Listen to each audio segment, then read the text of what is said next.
दीदी, मैं तो मम्मी जी की नजरों में बुरी हुई, आप क्यों बोल के बुरी बन रही हो? अरे नहीं खुशी, कई दिन से देख रही हूँ मैं। अरे मम्मी जी कुछ काम करती नहीं है। मैं सुबह कोचिंग सेंटर चली जाती हूँ, सुबह की गई मैं शाम को आती हूँ। सारा दिन तो तुम ही संभालती हो ना घर को।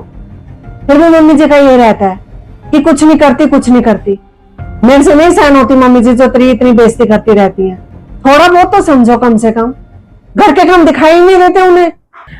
आप क्या करोगे दीदी कुछ करके, जब इनको खुद ही पछतावा है मुझसे शादी करके तो।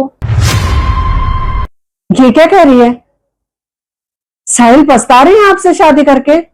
अब क्या बताऊं दीदी आपको, मैं इनसे जब भी मम्मी जी के बारे में बोलती हूँ ना कि मम्मी जी मुझे इतना सुनाती हैं, तब ये कहते हैं कि मैं तुझे शादी करके इस घर में इसीलिए लाया था कि तू मेरी माँ की मुझसे बुराई करे। तुम नहीं समझती खुशी, इसी बात का फायदा उठा रही है मम्मी जी।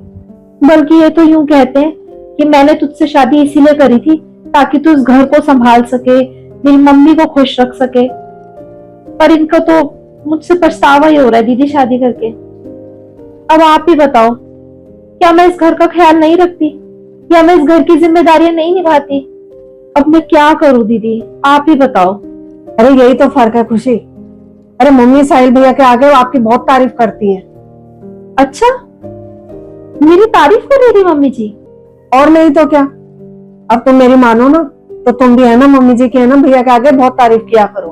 फिर उन्हें भी लगेगा कि ये है ना मेरी मम्मी की तारीफ कर रही है, तो वो तुम्हें अच्छा समझने लगेंगे। हाँ दीदी, बात तो आप एकदम सही कह रही हो। आपकी ये सलाह मैं हमेशा याद रखूंगी। और मम्मी जी की बातों को ना दिल पे लगाने की जरूरत नहीं है।